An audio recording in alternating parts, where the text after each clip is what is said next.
Bueno, en primer lugar, respecto de la pregunta de la diputada del PLA, me gustaría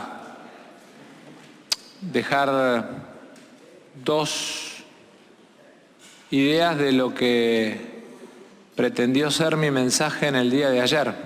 Y podemos tener visiones distintas, por eso expresamos además ideas políticas distintas, claramente.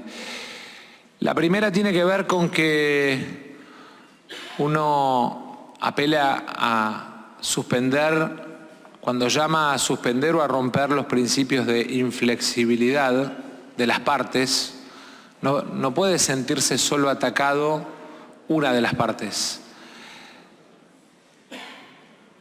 La inflexibilidad supone que hay dos partes que no se sientan a la mesa. De hecho, en el día de hoy, los actores de ambas partes no querían sentarse juntos a la mesa en el Ministerio de Trabajo. Decían que estaban dispuestos a sentarse con el ministro, pero no a sentarse con la otra parte.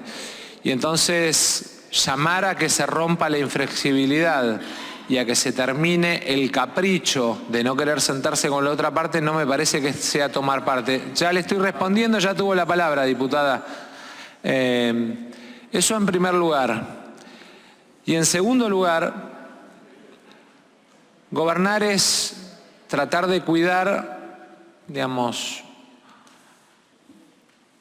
o tratar de evitar, entre otras cosas, el daño más grave a la hora de situaciones de conflicto. Y que un grupo de dirigentes sindicales y políticos ponga en riesgo una cadena de valor que tiene 150.000 empleos por no querer sentarse Silencio, a la mesa, diputados, por favor. Es básicamente Silencio, bueno, un problema que entendemos que tiene que tener una atención por parte del gobierno. Esa es mi mirada. Estoy convencido de que si tienen buena fe, que se sienten a la mesa en la paritaria como corresponde. Gracias. Respecto de la pregunta del diputado Espert, no solo no miento, mintió ayer el sindicalista del neumático que dijo que no había sido atendido en el Ministerio de Economía cuando el secretario de Industria, José Ignacio de Mendiguren, se reunió una vez con él y Pablo Moyano y otra vez a solas. Entonces, el que mintió es Crespo, diputada. Continúe, ministro, por favor. Respecto del gasoducto, quiero compartir que efectivamente, respecto del gasoducto, diputado Espert, previo quiero decirle que recibí no una pregunta, sino un memo de 10 carillas. Yo se lo respeto y se lo vamos a contestar, pero es un informe de 10 páginas. Valoro que se haya tomado el trabajo de revisar el presupuesto de esa manera. No pretenderá que de anteayer a hoy le conteste 10 páginas. Respecto del gasoducto, efectivamente hay una parte del financiamiento del gasoducto que es con fuente Tesoro y que básicamente está asociado además al impuesto país. Recordemos que el impuesto país tenía varias funciones, una de ellas era vinculada a las inversiones en infraestructura energética, y el gasoducto es un caso. Y eso nos permite tener presupuestado una parte de la finalización del gasoducto en su tramo 1. La restante o el restante financiamiento y el financiamiento para el gasoducto tramo 2 y para el reversal de TGN, para el gasoducto norte, tienen diversas fuentes de financiamiento. Vinculada al tramo 2 hay una parte que es BNDES, básicamente porque nos permite financiamiento de largo plazo desde Brasil, porque los caños se producen en Brasil. Hay una parte de financiamiento que es financiamiento CAF, la vieja Corporación Andina de Fomento. Hay una parte que es financiamiento, que por ahora está ofrecido como multilateral, pero en paralelo existe la posibilidad de que el Tesoro salga a mercado en los próximos días con una oferta concreta de financiamiento con garantía colateral de uno de los desembolsos del BID. De manera tal que tramo 1, tramo 2 y reversal de TGN, los tres tienen una parte de financiamiento que es Fuente 11 y la parte más importante para el 2023 es lo que se denomina Fuente 22 o financiamiento externo. Respecto de la pregunta de la diputada Breckman,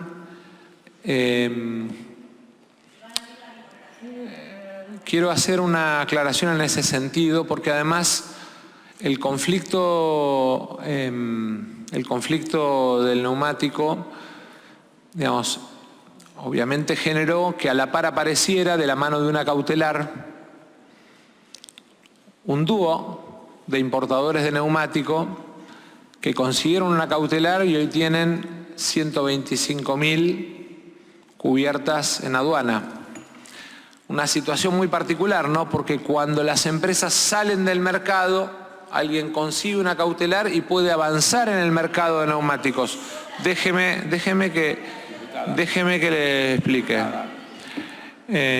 Y entonces, obviamente que nosotros aspiramos a promover que haya la mayor inversión posible de producción argentina. De hecho, me parece absurdo que las ruedas de tractores no se produzcan en la Argentina y que Bridgestone las importe de Japón, cuando la Argentina es uno de los principales productores de maquinaria agrícola.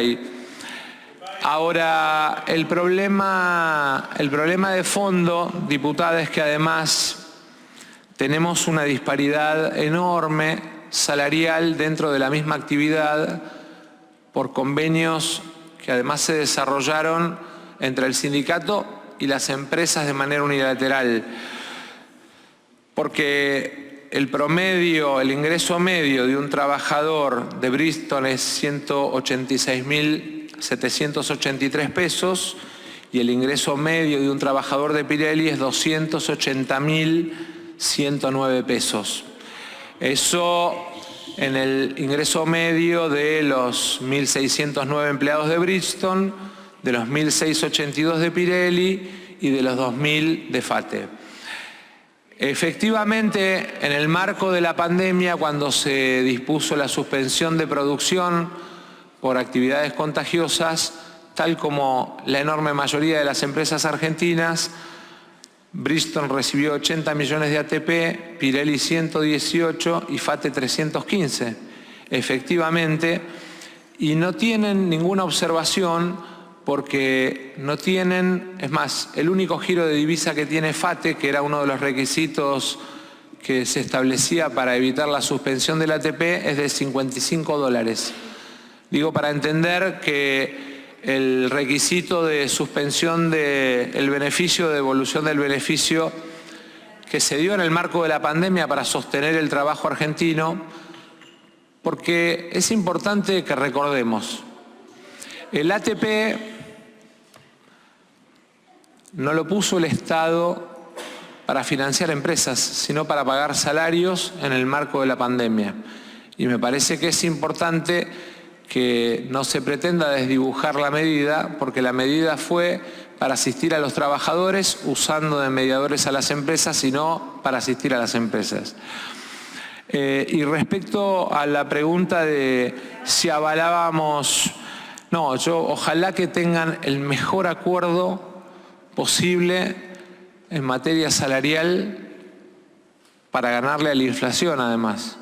Y ayer, cuando hablé de inflexibilidad, le pedí a las empresas que se tenían que sentar a la mesa. Ahora bien, lo primero que tienen que hacer es sentarse a la mesa.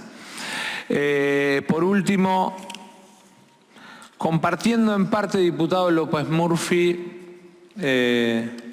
algunos de los diagnósticos, y además entendiendo que en términos de macroeconomía vamos a tener la presencia de Gabriel para explicar en detalle, no solamente de Gabriel Rubinstein, perdón, para explicar no solamente en detalle por qué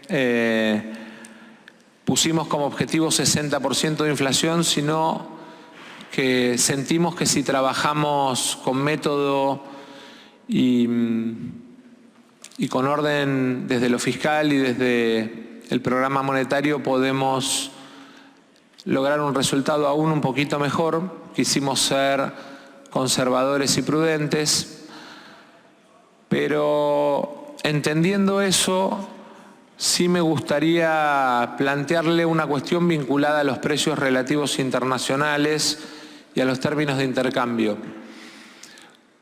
Porque el tema climático, en términos de expectativa 2023, tiene un impacto o una incidencia enorme en términos de precios, no solamente acá, sino a nivel global.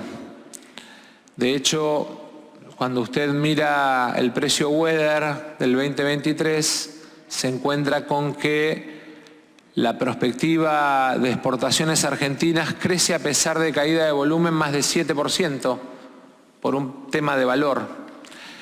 Y efectivamente nosotros creemos que vamos a crecer, aún con las dificultades que podemos enfrentar en materia climática, vamos a crecer más de 7,5 puntos en materia de exportaciones, porque el tema climático no es un tema que afecte solo a la Argentina, sino que está afectando otro mercado en este momento que hace o que genera una enorme posibilidad en términos de competitividad de valor para el año que viene, para lo que son los primarios de proteínas argentinas.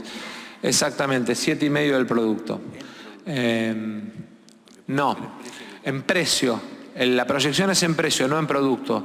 Entendemos, al igual que el diputado López Murphy, que puede haber una disminución de producto, pero que el impacto en precio va a tener, digamos, un crecimiento del 7,5%.